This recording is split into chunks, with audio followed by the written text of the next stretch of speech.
សួស្តីអ្នកសិក្សាប្រវត្តិសាស្ត្រឥឡូវនេះយើងមកជួបជុំគ្នាបន្តអំពីដំណើរវិវត្តនៃវត្តសាស្ត្រជាតិនៅសម័យអង្គរបន្តរៀងមកថ្ងៃមុនយើងបាននិយាយអំពីដំណើរវិវត្តនៃសម័យអាណាចក្រភ្នំសម័យចេនឡាដែលជាគន្លឹះនៃគំនិតហើយយើងបាននិយាយអំពីការចាប់ផ្ដើមនៃសម័យអង្គរដែលបង្ហាញប្រាប់អំពីការប្រឹងប្រែងបង្គុំស្មារតីជាតិដើម្បីអភិវឌ្ឍបង្គុំស្មារតីជាតិគឺការបង្រួបបង្រួមគំនិតបង្រួបបង្រួមនៅកម្លាំងធាតុដែលជាបញ្ញាញាណរបស់ខ្មែរនឹងឲ្យស្ថិតនៅក្នុងសម្បត្តិនៃតំណែងគ្នាសម្រាប់អីសម្រាប់ការវិវត្តជាតិទ្រាវត្តជាតិឥឡូវពេលនេះយើងចាប់ផ្ដើមនិយាយពីឆ្នាំ850តរៀងមកព្រះរាជាជ័យវរ្ម័នទី2បានចូលទីបង្គត់ទៅអ្នកដែលបន្តវេនពីព្រះអង្គនឹងគឺចាប់ផ្ដើមយកស្មារតីជាតិមកប្រើបង្គុំជាមួយនឹងសមត្ថភាពជាតិឲ្យទៅជាសមិទ្ធផលជាតិអញ្ចឹងមានឆន្ទៈក្នុងការអភិវឌ្ឍតាមរយៈនៃស្មារតីជាតិមានសកម្មភាពដោយប្រើប្រាស់លទ្ធភាពនិងសមត្ថភាពហើយបង្គុំបង្កើតបាននៅសមិទ្ធផលព្រះរាជាឥន្ទ្រវរ្ម័ននៅក្នុងកំឡុងនៃសតវត្សទី9នៃគ្រិស្តសករាជដូចគ្នាគឺបានបង្កើតបាននៅប្រាសាទដំបូងគេធ្វើអំពីថ្មប៉ុន្តែកុំភ្លេចក៏មានព្រះរាជាដទៃទៀតមុននោះក៏មានប្រាសាទជាច្រើនដែលធ្វើអំពីឥដ្ឋប៉ុន្តែលើកដំបូងបំផុតហើយដែលព្រះបាទឥន្ទ្រវរ្ម័នទី1លោកកសាងប្រាសាទបាគោបដែលធ្វើអំពីថ្មបន្តមកទៀតព្រះអង្គគឺជាស្ដេចមួយអង្គដែលមានតម្លៃនៃកតិខាងកតញ្ញូល្អណាស់កតញ្ញូនេះគឺចំណែកនៃប្រជាជាតិខ្មែរយើងមានតាំងពីដើមមក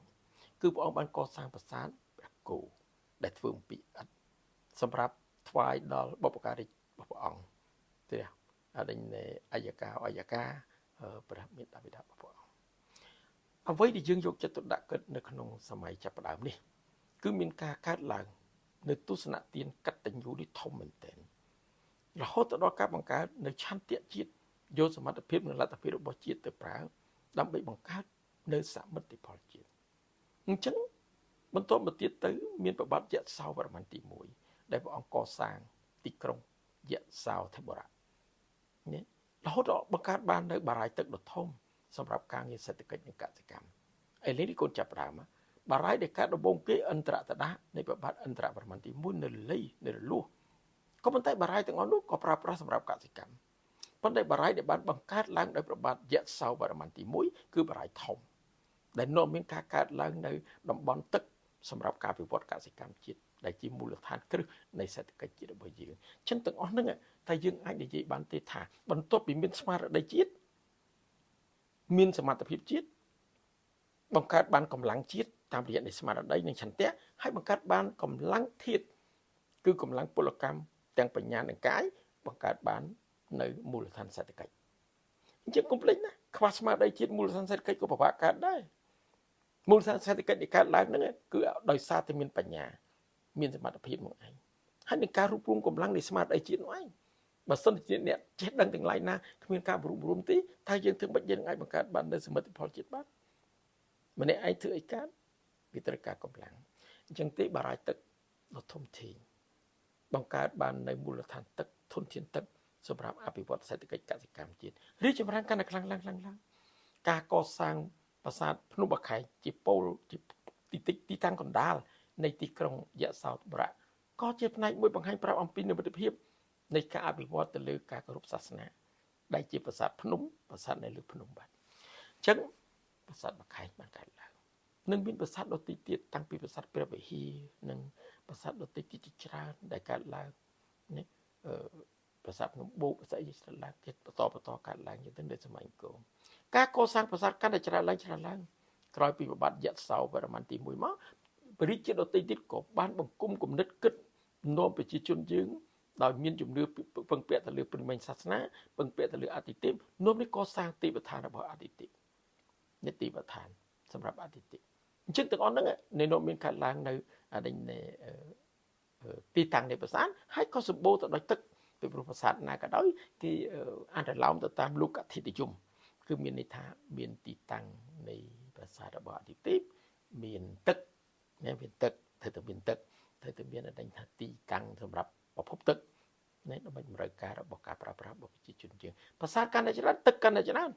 ចឹងបានគាត់នៅឃើញប្រគប់ទសាទាំងអស់ហ្នឹងមានគូទឹកព័ទ្ធជុំវិញមានបរាយទឹកមានបឹងអីច្រើនអូច្រើនណាស់ចឹងទឹកហ្នឹងហើយជាប្រភពនៃកសិកម្មប្រភពនៃការអភិវឌ្ឍសេដ្ឋកិច្ចជាតិចឹងបរាយកាន់តែច្រើនទឹកកាន់តែច្រើនអញ្ចឹងយើងពិចារណាមើលបើមានបរាយច្រើនមានទឹកច្រើនតើសេដ្ឋកិច្ចយ៉ាងម៉េចរីកចម្រើនកាន់តែខ្លាំង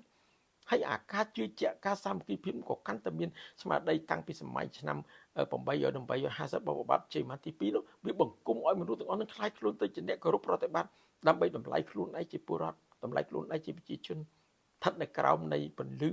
នៃដំណើរវិវត្តរបស់អ្នកដឹកនាំខ្មែរដែលមានទស្សនវិជ្ជារាជធម៌នៅសម័យអង្គរ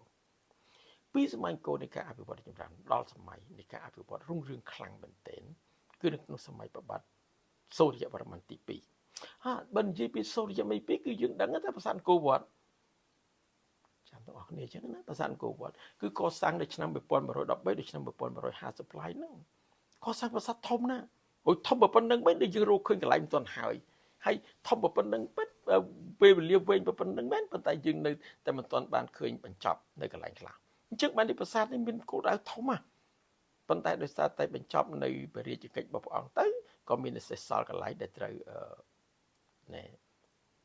បន្តដោយប្របាទជ័យវរ្ម័នទី7អីបន្តទៀតទៅស្ដេចព្រះអង្គទៀតប្របាទជ័យវរ្ម័នទី7នៅក្នុងកំឡុងនៃឆ្នាំ1181ដល់ឆ្នាំ1220អ្វីដែលយើងត្រូវយកដាក់គឺប្រគុណណាព្រះអង្គដើមឡើយគឺជីវធនដែលជាមេតបជាអ្នកច្បាំងការពារនៅព្រំប្រទល់ដែនខ្មែរបែកខាងអរិញចម្ប៉ាខាងកើតណាចម្ប៉ាខ្មែរចម្ប៉ានោះប៉ុន្តែនៅពេលដែលព្រះអង្គបានទទួលអរិញណែ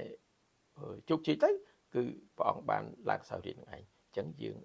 ត្រូវដឹងកន្លែងហ្នឹងគឺការរៀបរាប់របស់ព្រះបាទជ័យវរ្ម័នទី7គឺពេលព្រះអង្គបានទទួលជោគជ័យ